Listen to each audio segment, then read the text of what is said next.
68।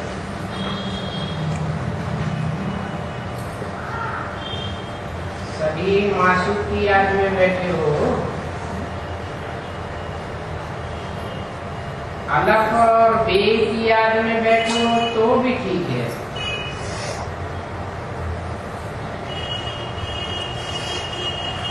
बाप और वर्षा फिर बहुत मीठे मीठे माल खावेंगे नई दुनिया में।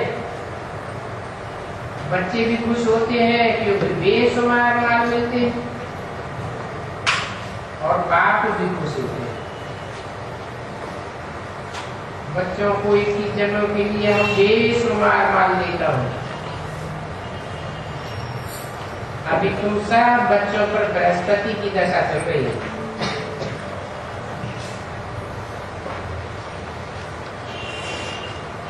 अच्छी दशा है बृहस्पति की दशा। क्यों? अच्छे से अच्छे होते हैं देवताएं और देवताओं का गुरु है और बुरे से बुरे होते हैं राक्षस।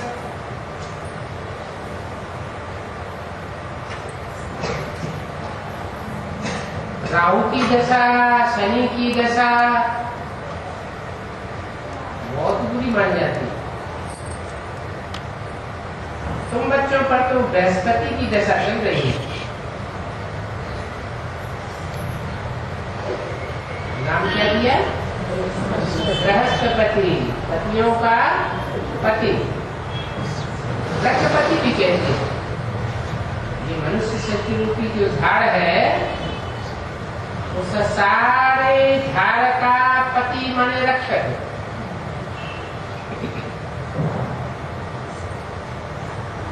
तो ऐसी दशा को याद करके तुम बच्चों को कितनी खुशी होनी चाहिए।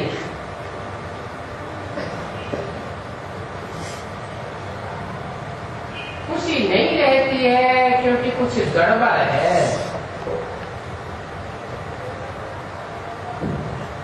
जैसा पुरुषार्थ बाप बताते हैं वैसा करते नहीं है। पूरा पूरा श्रीमत पर चलते नहीं है।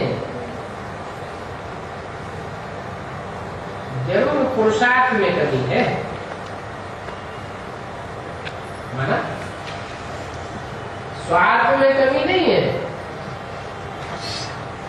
वो है पुरुषार्थ और ये है स्वार्थ।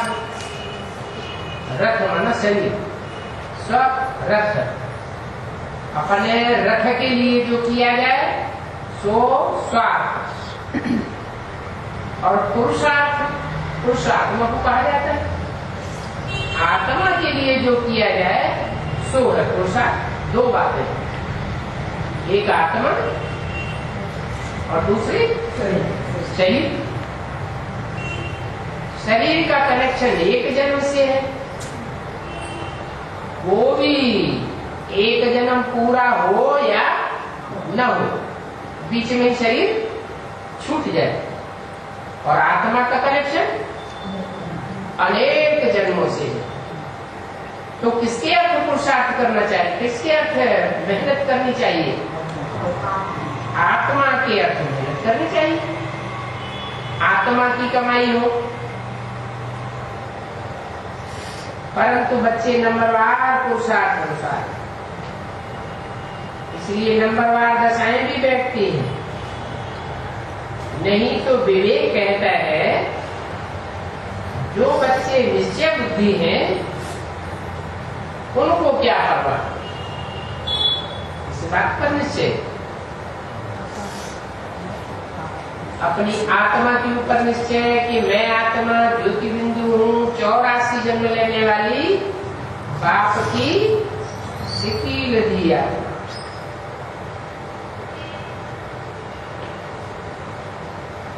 अव्वल किस्म की आत्मा मैं हूँ क्या? और आत्माएं तो कम जन्म लेंगी। ऑलराउंड शक्ति चक्र में पार्ट नहीं बजा लेंगे। और मेरा पार्ट तो इस सृष्टि रूपी चक्र में सृष्टि रूपी ड्रामा कहो, नाटक कहो, उसमें ऑलराउंड पार्ट है हीरो हीरोइन के साथ। नाटक में, ड्रामा में सबसे ऊंचा पार्ट किसका होता है? हीरो हीरोइन का। हीरो हीरोइन ऑलराउंड पार्ट बजाते हैं, 84 जन्म लेने वाले हैं, उनके साथ जन्म जन्मांतर मुझे भी पार्ट बजाना। ये पक्का निश्चय बुद्धि हो। और दूसरा किस बात पर निश्चय? मैं आत्मा और मेरा बाप परम पिता परमात्मा। क्रिश्चियंस का बाप क्राइस्ट होगा। क्राइस्ट से ज्यादा तो कोई क्रिश्चियन को वर्षा मिलने वाला नहीं।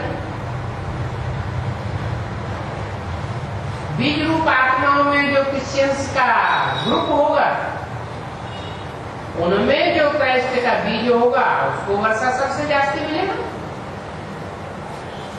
और कोई को तो मिलने वाला नहीं। ऐसे ही क्राइस्ट जिसमें प्रवेश करता है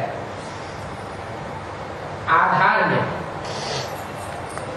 उसको जो वर्षा मिलने वाला होगा, उससे जास्ती और कोई आधार मुक्त को वर्षा मिलने वाला नहीं है। वो तो सब क्रिश्चियन धर्म में कन्वर्ट होने वाले, कम जन्म में लेने वाली कम पावर की आत्माएं। और हम तो बहुत पावरफुल सर्वशक्तिवान बाप के बच्चे हैं। 84 का चक्र पूरा लगाने वाले हैं। और धर्म और उनके धर्म पिताएं तो बीच में आते हैं। क्या बीच में आते हैं और चले जाएंगे। उनके धर्मखंड भी बीच में आते हैं और चले जाते हैं। और हम तो आज से अंत तक पार्ट बजाने वाले। तो जो बच्चे निश्चय बुद्धि है कि हमको ऊंचे से ऊंचे बाप मिला है, वर्षा देने वाला। ऊंचा बाप होगा तो वर्षा भी कैसे देगा? नीचे से ऊंचा वर्षा देगा। और ये ड्रामा मेरे लिए जितना कल्याणकारी है, उतना और कोई के लिए कल्याणकारी नहीं है। कौन कौन बातों में निश्चय? अपने में निश्चय, आत्मा में निश्चय। कभी भी निगेटिव संकल्प ना आए अपने लिए। क्या? सदैव ऊंचे से ऊंचे संकल्प आए। मैं श्रेष्ठ आत्मा हूं, फिर ऊंचे से ऊंचे बाप का बच्चा हूं। और तीसरी बात, ड्रामा में मेरा जितना श्रेष्ठ पार्ट है, उतना और कोई धर्म की आत्मा का पार्ट नहीं। निश्चय बुद्धि बच्चे हैं, उनको तो कोई परवाह नहीं है। बाप को कहना कि याद नहीं पड़ता है, ये कितनी मूर्खता है। जिस ऊंचे से ऊंचे बाप से ऊंचे वर्षा मिलता है, और फिर उस बाप के सामने कहना हमें आप याद नहीं आते। अरे जिससे प्राप्ति होगी वो याद नहीं आएगा। जो सुख देगा, सुख का सागर है हमारा पास। क्या? एक होता है सुख के गड्ढे, बड़ी चेयर, सुख के तालाब, सुख की नहरें, सुख की नदियां, दीर्घ की नदियां बहती हैं। लेकिन इन्हें सबसे बड़ा क्या है? सागर। वो सुख का सागर है, कभी फूटने वाला नहीं है। ऐसा सुख का सागर बाप आकर के हमको कहाँ ले जाते हैं? क्षीर सागर में ले जाते हैं।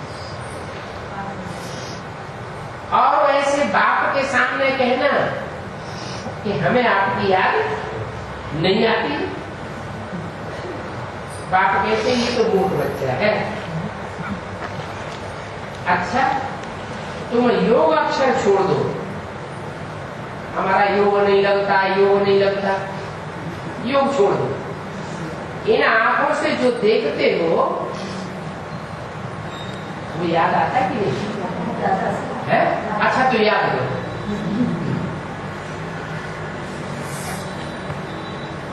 तो कहेंगे आंखों से देखते हैं वो याद करें। अरे भगवान ब्रह्मा के तन में आया और ब्रह्मा बाबा ने शरीर छोड़ दिया, अब हम कैसे याद करें? अच्छा ठीक है, ब्रह्मा की मूर्ति, ब्रह्मा का चित्र, फोटो सामने रख लेंगे और उसमें याद करें कि शिव बाबा उनमें आता था। तो जड़ मूर्ति में अगर बिंदु को याद करेंगे तो अंतर क्या हुआ? भक्ति मार्ग के जो भक्त होते हैं वो मूर्तियों में भगवान को याद करते हैं, शिवलिंग में बिंदु लगाते हैं, याद करते हैं ना, परंतु उनको याद आता है क्या? नहीं।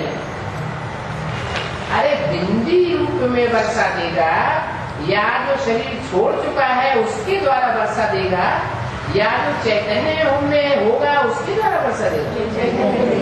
चैतन्य में प्रैक्टिकल में पार्ट बजाने वाला व्यक्तित्व हो, पर्सनालिटी हो, उस रूप में वर्षा देगा। तो बोला तुम ये योग अक्षर छोड़ दो। क्यों? याद करें। किसको याद करें? इन कर्म इंद्रियों से, इन ज्ञान इंद्रियों से जिसको भी देखा जाता है, सुना जाता है, स्पर्श किया जाता है, अनुभव किया जाता है, वो याद आता है कि नहीं? याद आता है। तो तुम याद करो क्या कितना सहज करके बतलाते हैं। यहाँ कोई हठ योग नहीं सिखाते हैं, वो तो हठ योग की बात हो गई। क्या कि मूर्ति में भगवान को याद करो, निराकार को याद करो। अब वो तो बुद्धि में बात बैठती नहीं कि मूर्ति कैसे वर्षा देगी। मूर्ति के द्वारा सुख शांति का वर्षा कैसे मिलेगा? स्वर्ग में सुख होता है, मूर्ति ने कैसे स्वर्ग रचा होगा? बुद्धि में बात बैठती है? नहीं बैठती। अभी तो बात तुम्हारी बुद्धि में बैठती है कि भगवान आकर के ब्रह्मा द्वारा ज्ञान का दूध देता है, जिसे कहते हैं वेदवाणी। वेदवाणी तो देता है, लेकिन उस वेदवाणी के अर्थ को कोई जानता नहीं। इसलिए माँ के रूप को छोड़ करके वो फिर बाप के रूप में प्रवेश करता है। किसमें प्रवेश करता है? वो बाप के रूप में प्रवेश करता है जिसे मनुष्य सृष्टि का पिता माना जाता है। जगतम पितरम, जगत का पिता माना जाता है, विश्व पिता। उसको दूसरे धर्म वाले भी मानते हैं। दूसरे धर्म वाले अंग्रेज लोग कहते हैं एडम, क्या मुसलमान उसे कहते हैं आदम, बाबा आदम। आदम से पहले कोई और आदमी था ही नहीं, ऐसे समझते हैं ना। अपने हिंदू में भी मानते हैं कि शंकर जी को जन्म देने वाला कोई नहीं,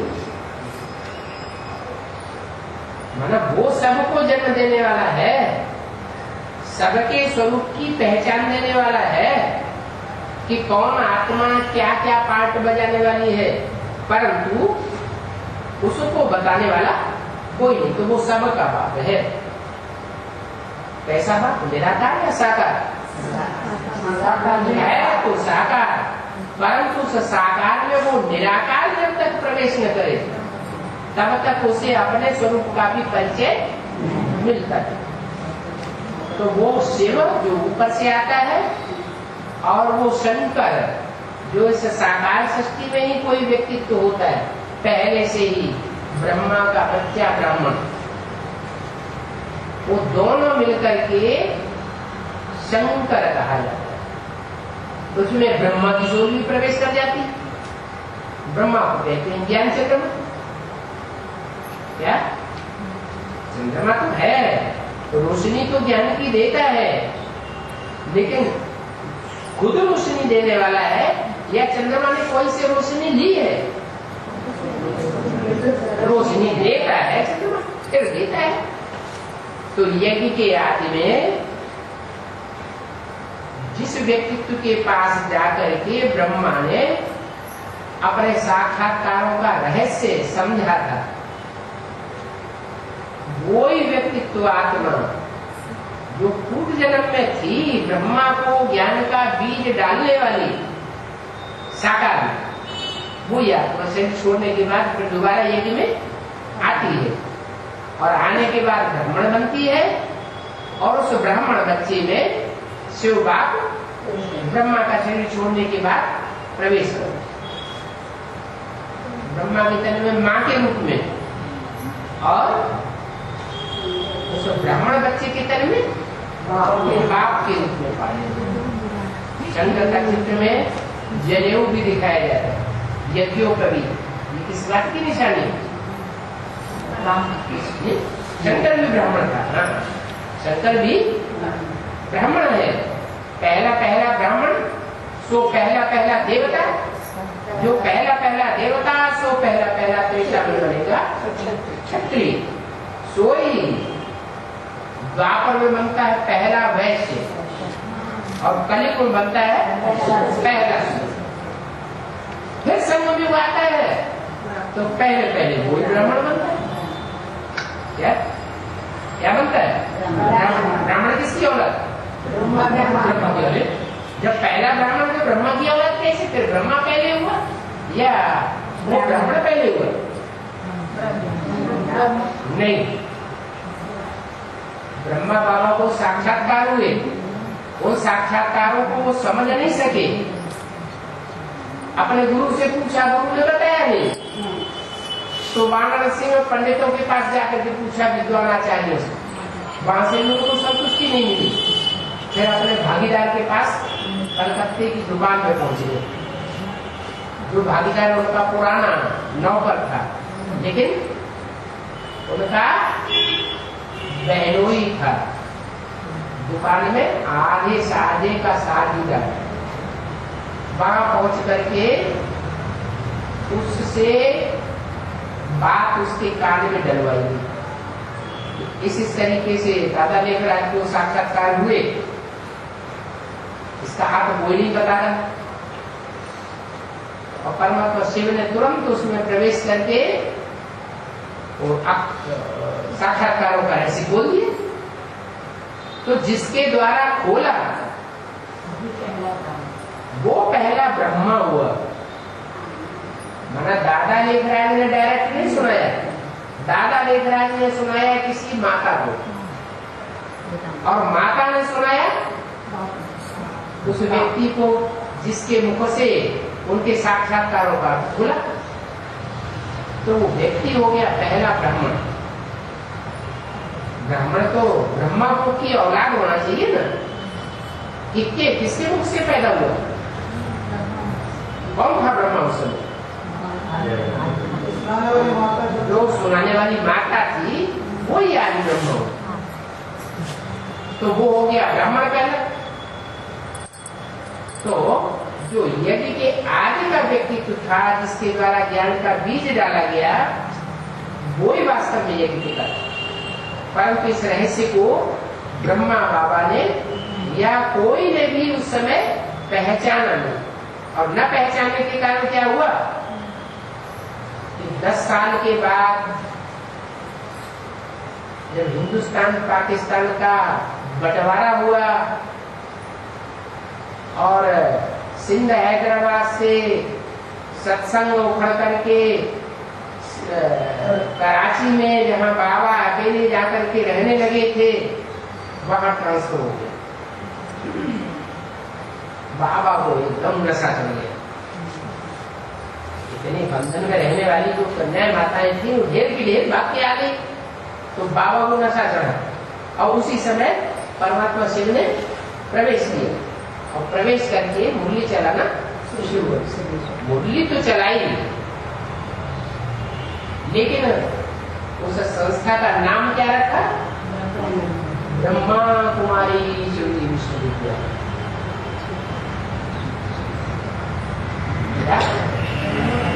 ब्रह्मा कुमारी ईश्वरी विश्वविद्यालय। क्यों? बाप का नाम क्यों भूल गए? ब्रह्मा के द्वारा मुरली चलना शुरू हुआ। कराची से जो संस्था शुरू हुई, उस संस्था ने भारतवर्ष में आकर के 50-51 में आश्रम खोलना शुरू किए और उन आश्रमों का क्या नाम रखा? ब्रह्मा कुमारी ईश्वरी विश्वविद्यालय।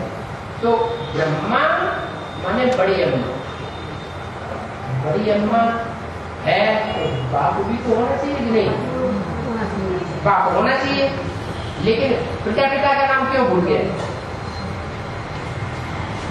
ब्रह्मा कुमारी विद्यालय ब्रह्मा ने, दादा लेखा ने अपना ही नाम क्यों रख दिया? क्योंकि वो इस राज को जानते ही नहीं थे कि यज्ञ के आदि में जिसने रहस्य खोले वो ही ज्ञान का बीजारोपण करने वाला शक्ति का पिता था। शक्ति तो साकार है ना, साकार शक्ति का पिता भी कैसा चाहिए? साकार ही चाहिए। तो ये ब्रह्मा बाबा की बुद्धि में नहीं बैठा, इसलिए 51 से लेकर के 66 तक, 65-66 तक ब्रह्मा कुमारी विद्यालय ही नाम चलता है। फिर शिव बाबा ने ब्रह्मा के मुख से ये याद दिलाया कि बच्चे ब्रह्मा कुमारी विद्यालय तुम ग्राउंड लिखते हो, क्या लिखना चाहिए? पिता ब्रह्मा कुमारी ईश्वरी विश्वविद्यालय। छोटे छोटे बच्चे होते हैं तो बाप को क्या जाने, शिशु होते हैं ना छोटे, वो किसको पहचानते हैं? माँ को पहचानते। तो देखा कि छोटे छोटे बच्चे हैं तो उन्हें 16 साल तक वही पढ़ाई पढ़ने को मिली। 16 साल के बाद वो शिशु थोड़े होशियार हुए, तब फिर शिव बाप ने जो सुप्रीम बिंदु आत्माओं का बाप है, जो ब्रह्मा के तन में आके मुरली चला रहा था, वेदवाणी सुनाए रहा था, उसी ने बताया कि ये ब्रह्मा कुमारी विद्यालय लिखना की तो रंग हो गया, कोई बुरा मानेगा क्या?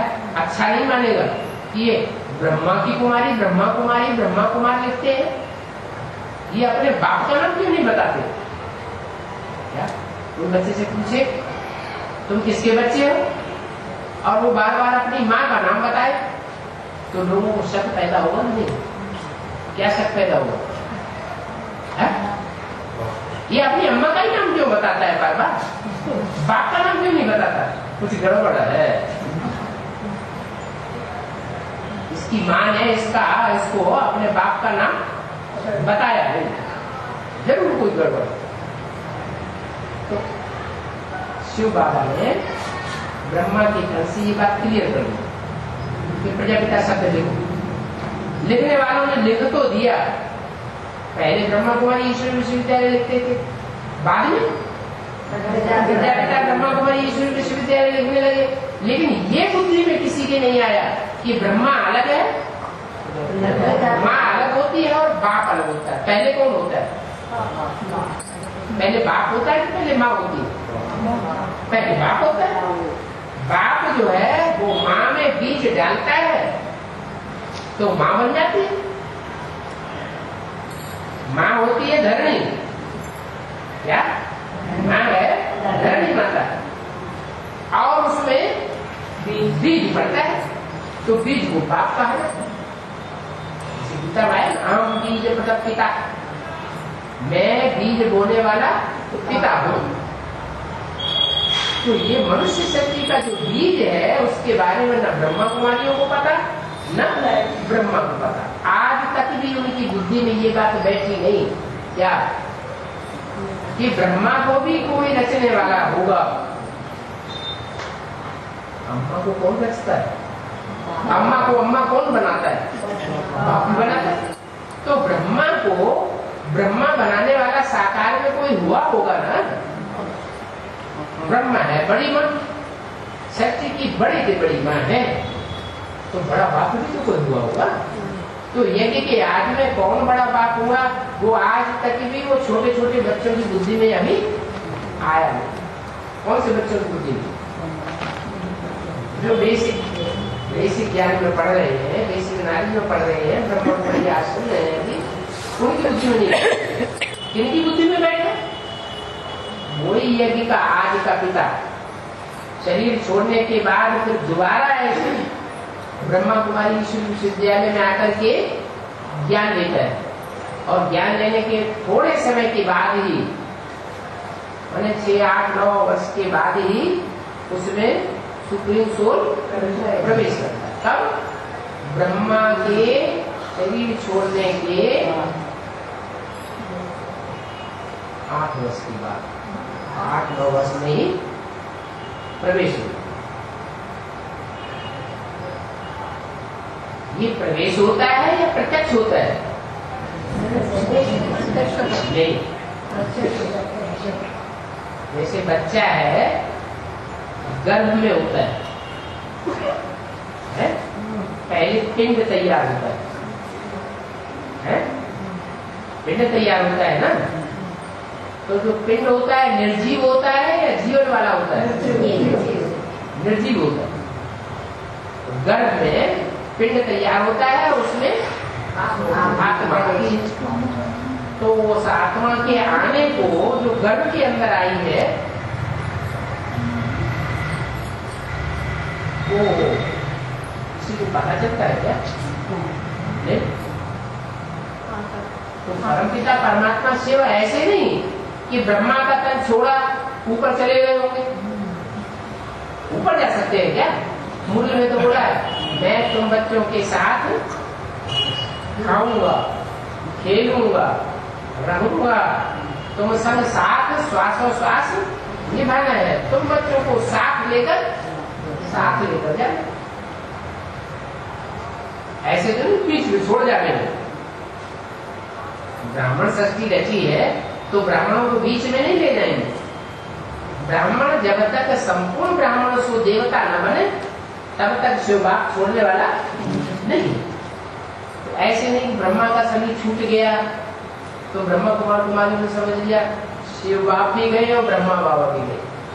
ब्रह्मा बाबा ने तो शरीर छोड़ दिया, वो तो गए, लेकिन शिव बाप गए नहीं। उन्होंने कोई न कोई बच्चे में उसी वर्ष प्रवेश कर लिया अंदर मन चिंतन मंथन उस बच्चे का चलता रहा।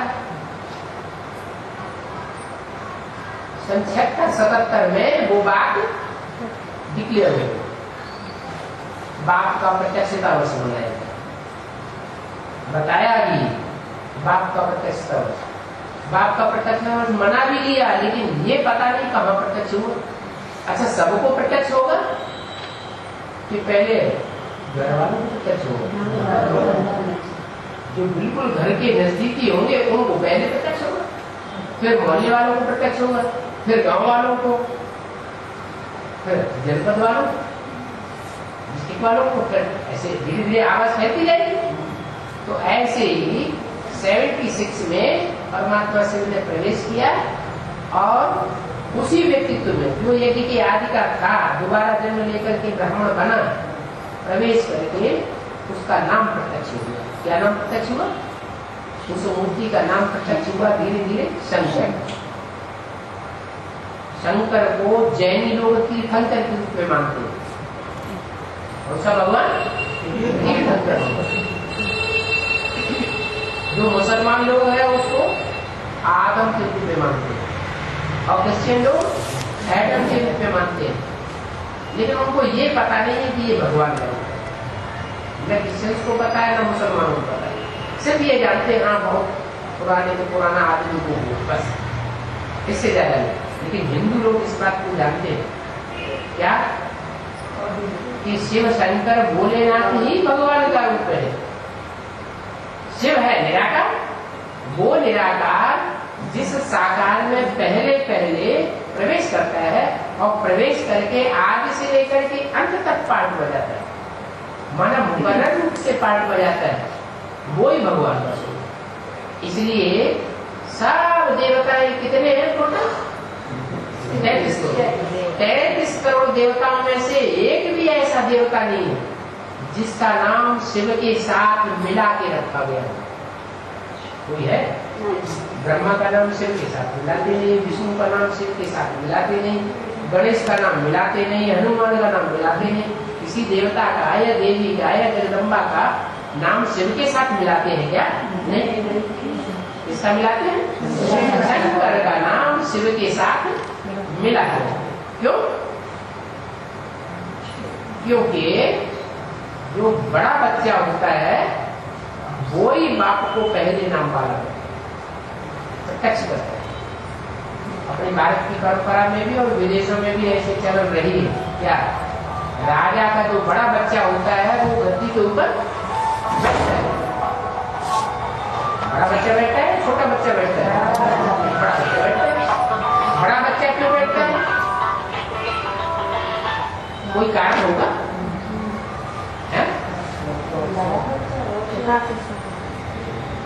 माँ बाप छोटे बच्चे को प्यार नहीं करते? माँ बाप सबसे छोटे बच्चे को ज्यादा प्यार करते हैं, ध्यान देते, या बड़े बच्चे की ओर ज्यादा ध्यान देते हैं? छोटे बच्चे को ध्यान नहीं देते। दिल से पूछो, ध्यान तो देते हैं छोटे बच्चे को ज्यादा, लेकिन अंदर में ये भी आस रहती है कि लंबे समय की जो प्योरिटी है, उस लंबे समय की प्योरिटी की पावर से ये पहले बच्चे ने जन्म दिया, इसलिए उसमें ज्यादा ताकत होती है। वो ज्यादा प्योरिटी की पावर जो है वो वंश परंपरा को अच्छा चलाएगा, इसलिए बड़े बच्चे का महत्व ज्यादा होता है। इसलिए समझते हैं लोग, या कहते भी हैं, बाबा ने भी पूर्व में बोला, बड़ा बच्चा बाप समान का, बड़ा भाई बाप समान। जब बाप शरीर छोड़ देता है तो जिम्मेवारी किसके ऊपर आ जाती है? छोटे भाइयों की पालना करने की बड़े बच्चे के ऊपर आ जाती है। तो वो बड़ा बच्चा जो है, जिसे देवदेव महादेव कहा जाता है, वो ब्राह्मणों में सबसे बड़ा बच्चा है। वो ही वास्तव में सब देवताओं का गुरु बनता है। इसके द्वारा शंकर नाम गुरु का गुरु है, वो साकार में, लेकिन उसमें निराकार प्रवेश करके सदगुरु का पार हो जाता है। मनुष्य गुरु सब गुरु है, लेकिन जिसमें शिव प्रवेश करता है मुकर रूप से, वो ऐसा गुरु है सदगुरु, माना सच्चा गुरु। और जितने भी गुरु हुए हैं, देहधारी गुरु, वो सब सच्चे नहीं हुए। ब्रह्मा को भी गुरु तो कहेंगे, सदगुरु कहेंगे क्या? क्योंकि ब्रह्मा में क्या शिव ने प्रवेश नहीं किया है?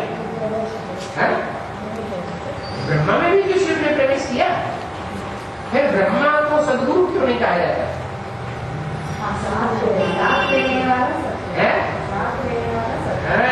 सदगुरु माने जो साथ लेकर के जाए, सदगति करके जाए। नहीं तो क्या होता है, गुरु मर जाते हैं और चेले भूख में क्यों रह जाते हैं? गुरु ने शरीर छोड़ दिया, पता नहीं कहाँ चला गया। बाद में जो चेले होते हैं, वो गुरु का जो चेला होता है बड़ा वाला, उसको गुरु बना के बैठ जाते हैं। सदगति किसी की होती नहीं। वास्तव में शिव तो आते हैं सदगति करने के लिए। कैसी सदगति? बुद्धि की भी सदगति करते हैं। आत्मा मानो बुद्धि, मन बुद्धि की भी सदगति करते हैं, और मन बुद्धि की सदगति करने के साथ साथ इस शरीर की भी 5 तत्वों की भी सदगति करते हैं। इसके द्वारा शंकर के स्वरूप से तो सदगुरु साकार माना जाता है, बिंदु को सदगुरु नहीं कहे। सदगुरु अकाल मूर्त कहा जाता है। क्या सदगुरु कैसा?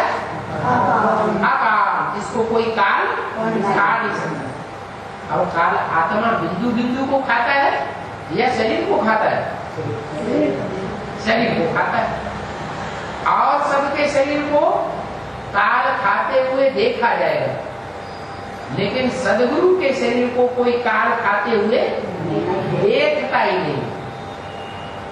भले सारी दुनिया का विनाश हो जाता है, इसलिए वो सदगुरु का है। वो सदगुरु सबकी सदगति करता है। इस शक्ति में एक भी आत्मा नहीं बचती जिसकी सदगति न हो। है एक जैसी सदगति सबकी नहीं है। देवताओं की अलग किस्म की सदगति और मनुष्यों की, मनुष्य आत्माओं की अलग किस्म की सदगति। सदगति सबको मिलती है। पहला जन्म जितना जिसका भी होगा वो सच्चा गति वाला होगा, वरना उस पहले जन्म में किसी को दुख नहीं मिल सकता। बाकी तो नंबर बात है। ज्यादा से ज्यादा 21 जन्म की सदगति है। क्या 21 जन्म की सदगति, बाकी तो साथ किया आ जाता। तो वो बाप आकर के बाप का पार्ट भी बजाता है 76 से, और जो भी ब्रह्मा के द्वारा मुरलियां चलाई गई है वो मुरलियां हमारी जैसे कि होगी टेस्ट हो। जैसे स्कूल में किताब पढ़ाई जाती है ना, तो एक होती है गद्य, गद्य कहते हैं प्रोज को, और एक होती है पद्य, पोएट्री, कविता की। तो दोनों प्रकार का अर्थ जो है तो टीचर का समझाना काम है। तो शिव बाप भी शंकर के तन में आकर के टीचर बनता है। वो हमको ऊंचे से ऊंचे टीचर मिला है। अरे कोई स्टूडेंट स्कूल में जाता है तो ये कहता है कि हमें टीचर की याद नहीं आती है? टीचर की याद आनी चाहिए ना। टीचर से पढ़ाई पढ़ते हैं तो टीचर की याद जरूर आएगी। छोटा बच्चा होता है माँ को याद करता है? फिर बड़ा होता है इधर उधर खेलने जाता है तो संगी साथियों को याद करता है, याद करता है नहीं? फिर स्कूल में जाता है तो टीचर याद नहीं आता, टीचर जरूर याद आएगा। तो बाप कहते मेरे को याद करो। जन्म देने वाला बाप है। चलो बाप ने जब जन्म दिया तब तो बच्चों को पता ही नहीं कब जन्म दिया, वो तो बात छोड़ दो। बच्चों को क्या पता, ब्रह्मा को भी पता नहीं चला, सरस्वती को ही पता नहीं चला कि वास्तव में ब्रह्मा कुमारी ईश्वरी विश्वविद्यालय का जनक अर्थात पिता कौन था। तो तुम बच्चों की तो बात ही छोड़ो, जन्म देने वाला कौन था, जन्मदाता बाप कौन था, ये तो कोई बच्चे को पता नहीं होता। कोई को पता होता है क्या? है? कौन बताता है? माँ इशारा देती है क्या? माँ बच्चों को इशारा देती है, ये तुम्हारा पापा बच्चा अपने आप को नहीं जानता। तो हमारी माता के रूप में है वो गीता माता। कौन सी गीता माता? जिस मुनियों में सारा परिचय दिया है। क्या परिचय दिया है? कि आत्मा ज्योति बिंदु है, बिंदु बिंदु आत्माओं का बाप शिव है। वो शिव ज्योति बिंदु बाप जो है वो कोई मुकर्रर रथ में आता है। दो शब्द बोले हैं, एक टेम्परेरी रथ बोला नहीं, और एक मुकर्रर। टेम्परेरी रथ है माता के लिए ब्रह्मा, और मुकर्रर रथ है बाप के लिए। आदि में भी था, और जब सारी सृष्टि का अंत होगा तो भी वो बाप मौजूद रहेगा, मध्य में भी रहेगा, अंत में भी रहेगा। तो वो आदि मध्य अंत जो सत्य है, सत्य था और सच ही रहेगा, वो बाप तुमको ऊंचे के ऊंचे सच्चा बाप मिला है। जो सच्चा बाप सच्ची बात सुना करके तुमको सतयुग में ले जाए। सतयुग कैसे बनाता है? झूठी बातें सुना के सतयुग बनाता है। अरे वो धर्म पिताएं आए, इब्राहिम बुद्ध टाइप, वो धर्मात्माएं आए, वो बड़े बड़े विद्वान पंडित आचार्य आए, उन्होंने तो शास्त्रों की झूठी बातें सुनाई। तो झूठी बातें सुना सुना करके क्या बना दिया? झूठ खंड बना दिया, कल युग बना दिया। कला है कलेश का युग, मारा मारी, कल है माना झगड़ा, झगड़ा मारा मारी का युग बना दिया। और बाप आकर क्या करते हैं? सच्ची बात सुना करके सचखंड की स्थापना करते हैं, सत्य युग। तो ऐसी बात की याद तो नहीं आती। कोई बच्चे कहे बाबा हम आपकी याद भूल जाते हैं, बाप कहेंगे मेरा बच्चा कैसा है, इसको देर याद नहीं आती। तो वो भंडर बात है। लौकिक बात को तो कोई नहीं भूलता। अरे जानवर भी अपने बच्चों को याद करते हैं, तो तुम कैसे भूल जाते हो? ये वंडरफुल बात है कि बाप को बच्चे भूल जाते हैं। जिस याद से विघ्न विनाश होते, वि माने विपरीत, कर्म माने कर्म, विपरीत कर्म। जैसे कर्म करने चाहिए वैसे कर्म नहीं, कैसे कर्म विनाश होते? जो कर्म नहीं करना चाहिए, जो बाप ने श्रीमत दी है, उस श्रीमत के विपरीत कर्म है, अर्थात पाप कर्म है, वो विनाश होता है। एक जन्म से नहीं, जन्म जन्मांतर के पाप कर्म विनाश होते हैं। किसको याद करने से? एक बाप को याद। बोलते हैं हम ब्रह्म भगवान हमारी क्या कहें, हम भी तो एक बिंदु बाप को याद करते हैं। अरे बिंदी को पता कैसे चलेगा कौन सी बिंदी बाप है? सब मनुष्य आत्मा में बिंदी ही तो है। कीड़े, पशु, पक्षी, पतंगे, कीटाणु सब क्या है? सब बिंदु। तो कौन से बिंदु को याद करते हैं? कौन से बिंदु में स्वर्ग स्थापन किया, कैसे पता चलेगा? कौन से बिंदु ने सच्ची बात बता करके सचखंड स्थापन किया, सो तो बताओ। अरे ब्रह्मा के द्वारा ही अगर सचखंड स्थापन हुआ होता तो देखने में आता ना, ब्रह्मा ने तो शरीर छोड़ दिया, कहीं सचखंड बना और ही झूठ खंड बन गया। झूठ खंड में और ही लड़ाई झगड़ा मारा मारी चालू है। बाप कहते हैं मैं झूठ खंड बनाने नहीं आता हूँ, मैं क्या बना के जाता हूँ? सचखंड बना के जाता हूँ। ऐसा सचखंड जहाँ सचखंड में रहने वाली जो भी मनुष्य आत्माएं देवता के रूप में होंगी, उनके कोई भी विकर्म नहीं करेंगे, उनके कोई के भी पाप कर्म बनेंगे ही नहीं, और पिछले पाप कर्म सब भस्म हो जाते। तो विकर्म तुम्हारे साथ भस्म हो जाते हैं। क्यों भस्म होते हैं?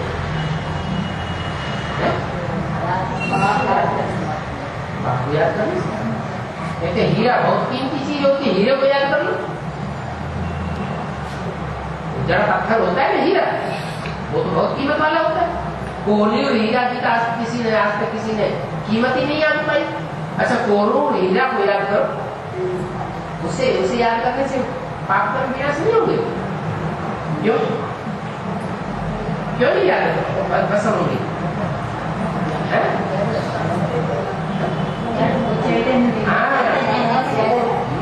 वो चलता फिरता नहीं है, बोलता चालता नहीं है।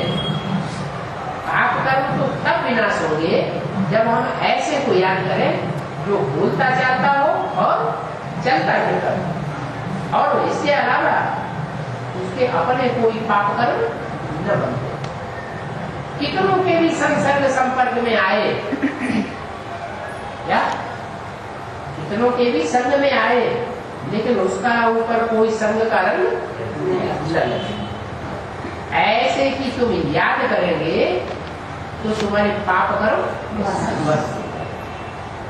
ऐसा है, उसको कोई संग का रंग नहीं। तो दुनिया में इतने बड़े बड़े धर्म पिता हैं, इब्राहिम, बुद्ध, क्राइस्ट, गुरु नानक, विवेकानंद आदि कितने महान महान लोग आए, सबको इस दुनिया का संग का रंग लगा, सब नीचे गिरे और दुनिया को भी नीचे गिराते चले। लेकिन एक शिव बाप ही है ऐसा है जिसकी याद करने से तो तुम्हारे जन्म जन्मांतर के पाप भस्म हो जाए। भस्म होने का कारण ये है कि वो सदैव स्वस्थिति में रहने वाला, क्या कभी भी परिस्थिति के वशीभूत होने वाला नहीं है, पर चिंतन करने वाला नहीं है, वो सदैव स्वस्थिति में रहने वाला, सदा शिव कहा जाता है। इसके द्वारा सदा शिव, शिव बने कल्याणकारी, इसके द्वारा कल्याणकारी। अरे कोई मीडिया होगा ब्रह्मा के द्वारा, ब्रह्मा के द्वारा तो कल्याण नहीं हुआ, ब्रह्मा कुमारी विश्वविद्यालय का ही कल्याण नहीं हुआ, किसके द्वारा कल्याणकारी? प्रजापिता अथवा शंकर के द्वारा कल्याण करता है सारी सृष्टि में। इसीलिए सारी सृष्टि में तीर्थंकर भगवान के रूप में पूजा जाता है, शंकर के रूप में पूजा जाता है। तो बोला उसकी याद से तुम्हारे विकल्प विनाश होते हैं। बच्चे लिखते हैं बाबा हम कार्ड में क्या लिखें? पहले ये बात लिखना चाहिए, यहाँ रचयिता और रचना की नाली मिलेगी। क्या इस सृष्टि का रचयिता कौन है? सृष्टि साकार है या निराकार? साकार सृष्टि है, तो रचयिता भी कैसा होगा? साकार रचयिता हो। रचयिता की पहचान मिलने वाली नहीं है। वो क्या कहेंगे? रचयिता कौन था? दादा लिखा है ब्रह्मा। क्या रचा? क्या रचा? ब्रह्मा कुमारी विश्वविद्यालय, देखो सारी दुनिया फैले हुए। अच्छा, ब्रह्मा कुमारी विश्वविद्यालय सारी दुनिया में फैले हुए हैं, तो शास्त्रों में उनका कोई गायन है? ब्रह्मा कुमारी विद्यालय नहीं। शास्त्रों में तो गीता मंदिरों का गायन है, गांव-गांव में शहर शहर में गीता मंदिर बने हुए। उससे साबित होता है कि भगवान ने आके गीता मंदिरों में पढ़ाई। शास्त्रों में स्वर्ग का गायन है, क्रिश्चियंस के शास्त्रों में पैराडाइज का गायन, मुसलमानों के शास्त्रों में जन्नत का गायन है। जन्नत में कहते हैं सुखी सुख होता है, पैराडाइज में बहुत सुख था। हिंदू लोग स्वर्ग कहते हैं, उसे वैकुंठ कहते हैं। तो ये जो गायन है वो सच्ची बात का गायन है या झूठी बात का गायन है? कभी हुआ होगा ना? सब चाहते हैं वो कहाँ जाए, नरक में जाए, स्वर्ग में जाए। सब चाहते हैं हम स्वर्ग में जाए, लेकिन ये तो बेचारों कोई को पता नहीं कि स्वर्ग कहाँ है। नहीं तो लोग समझते हैं स्वर्ग ऊपर है और नरक ऊपर नीचे की बात नहीं है। ये ऊंची स्टेज और नीची स्टेज, या अंतमते सोवते। शरीर छोड़ते समय जिसकी ऊंची स्टेज होती है मन बुद्धि की, वो उतनी ही ऊंची दुनिया में, सुखदायी दुनिया में जाके जन्म लेगा। और शरीर छोड़ते समय जिसकी मन बुद्धि की स्टेज जितनी नीचे हो जाती है, डाउन हो जाती है, दुखी हो जाता है, दुखी और परेशान होकर के जो शरीर छोड़ेगा वो कहाँ जाएगा? नीची दुनिया में। तो ऊंचते ऊंच बाप के बच्चे, उनको ये कहना है कि हमें बाप की याद नहीं आती है, तो वंडरफुल बात हो गई। क्यों वंडरफुल बात हो गई? आपको पहचाना है तो याद क्यों नहीं आनी चाहिए? लेकिन कह देते हैं वो बिंदी है, तो बिंदी को कैसे याद कर? वो याद करना कठिन होगा। बिंदु को याद करना कठिन है, या बिंदु की ये पहचान मिल जाए कि वो बिंदु के शरीर के द्वारा कार्य कर रहा है तो कठिन होगा।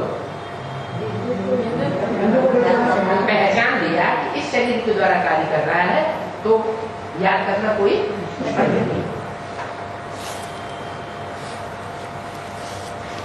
तो उसको कहते हैं रचयिता, साकार।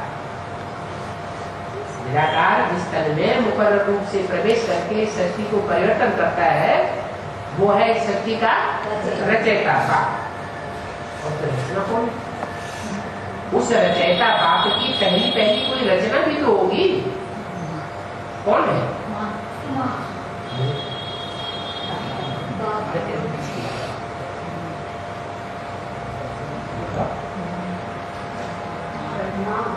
ब्रह्मा, माने जगदम्बा। जगदम्बा हुई माँ, और बच्चा कौन हुआ इस सृष्टि का पहला कृष्ण बच्चा। जो सृष्टि का पहला बच्चा होगा वो किसकी पैदाइश होगी? नहीं, माताएं दो होती है क्या? जो भी राज परिवार हुए हैं उनमें माता के पद पर दो को बैठाया जाता है। एक है राज्य लक्ष्मी, क्या? हाँ, छोटी माता उसको कहा जाता है, और एक है राजमाता, क्या? हाँ, जो भी रंगराज का कारोबार है वो किसके हाथ में सौंपा जाता है? लेकिन राजा के साथ राजगद्दी पर कौन बैठता है? राजा।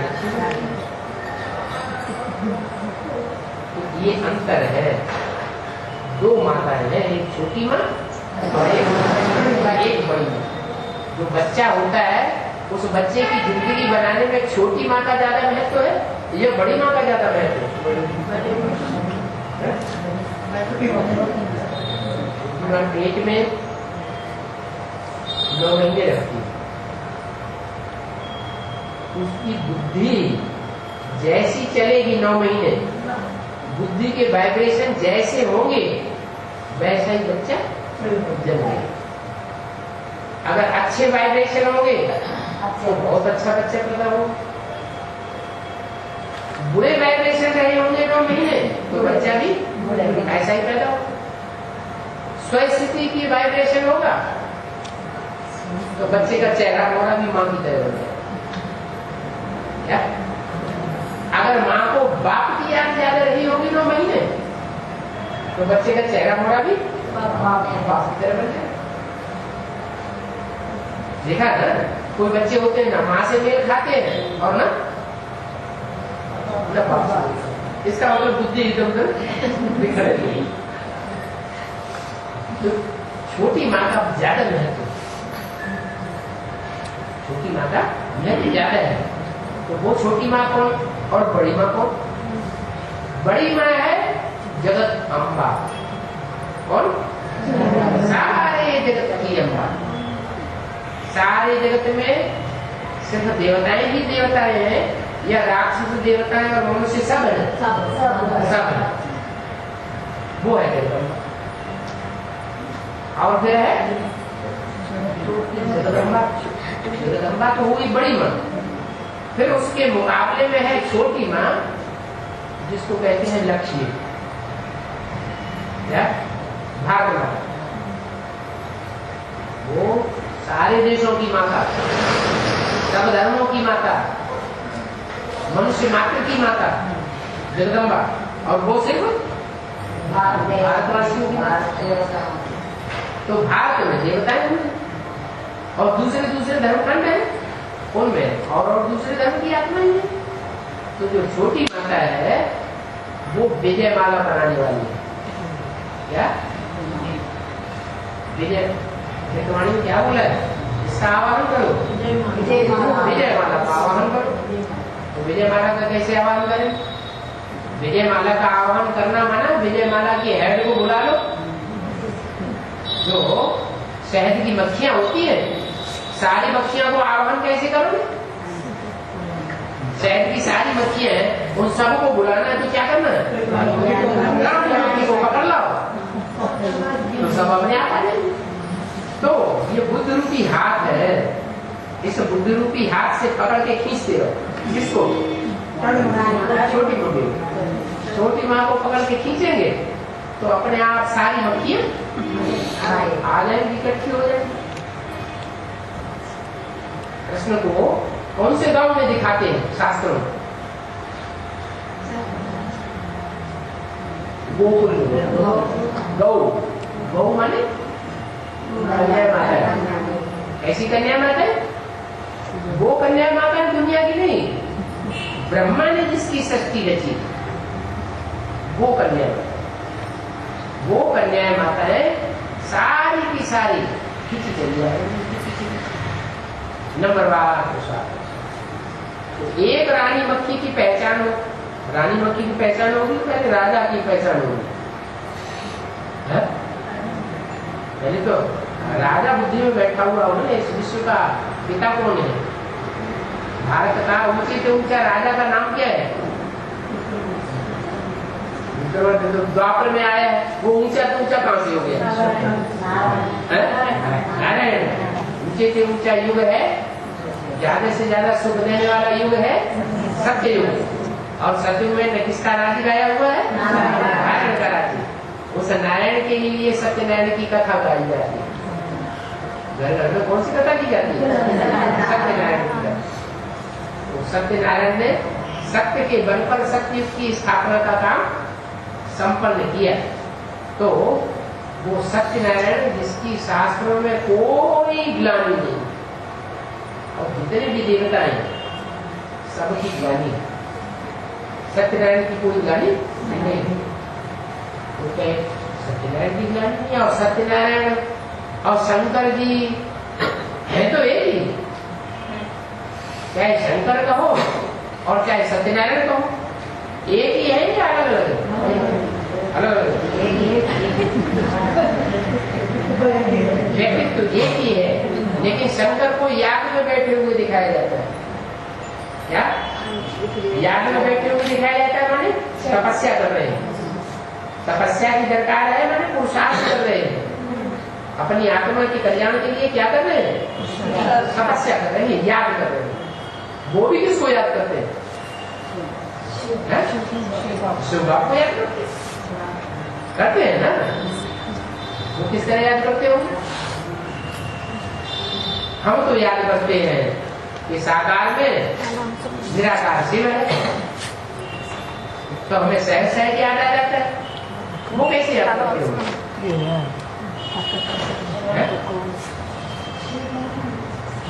शिव को याद, बिंदु को याद करते हो? कैसे याद करते हो?